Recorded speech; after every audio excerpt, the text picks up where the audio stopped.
बात करेंगे देश और दुनिया की ताजा तरीन खबरों के बारे में। News bulletin. UGC new rules 2026 को लेकर देश भर में विवाद तेज। नई दिल्ली विशेष रिपोर्ट। देश की उच्च शिक्षा व्यवस्था से जुड़ी एक बड़ी खबर सामने आई है।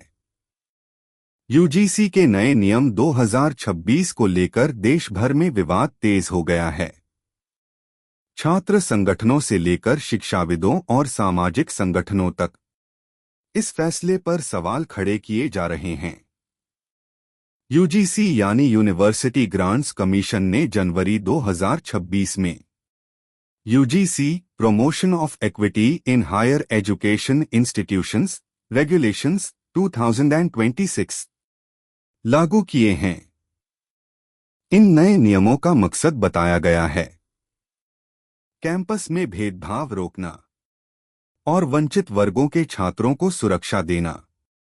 नए नियमों के तहत अब हर कॉलेज और यूनिवर्सिटी में अनिवार्य होगा इक्वल अपॉर्चुनिटी सेंटर की स्थापना, इक्विटी कमेटी का गठन, 24/7 हेल्पलाइन सुविधा, फास्ट ट्रैक शिकायत प्रणाली और कैंपस में निगरानी के लिए इक्विटी स्क्वाड्स। यूजीसी का कहना है कि इससे एससी, सेंट, ओबीसी, महिलाओं और दिव्यांग छात्रों को भेदभाव से सुरक्षा मिलेगी। लेकिन इन नियमों को लेकर अब बड़ा विवाद खड़ा हो गया है। जनरल कैटेगरी के छात्रों और कई शिक्षकों का आरोप है कि नियम एक तरफा हैं। केवल कुछ वर्गों को ही विक्टिम माना गया है। फॉल्स कंप्लेंट पर कोई सख्त सजा का प्रावधान नहीं है और जनरल कैटेगरी का प्रतिनिधित्व समितियों में नहीं किया गया है।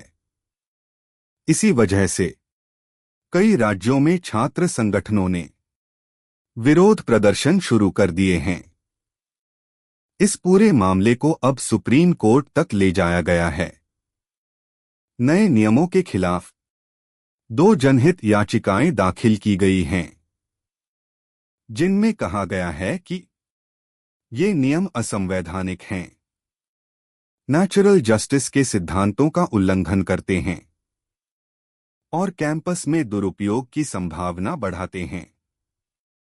शिक्षाविदों का मानना है कि इन नियमों से कैंपस की प्रशासनिक प्रक्रिया पर असर पड़ेगा।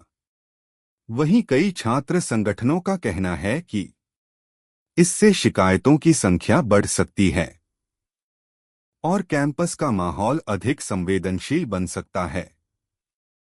फिलहाल यूजीसी न्यू रूल्स 2026 को लेकर विवाद जारी है। अब सबकी निगाहें सुप्रीम कोर्ट की सुनवाई पर टिकी हैं।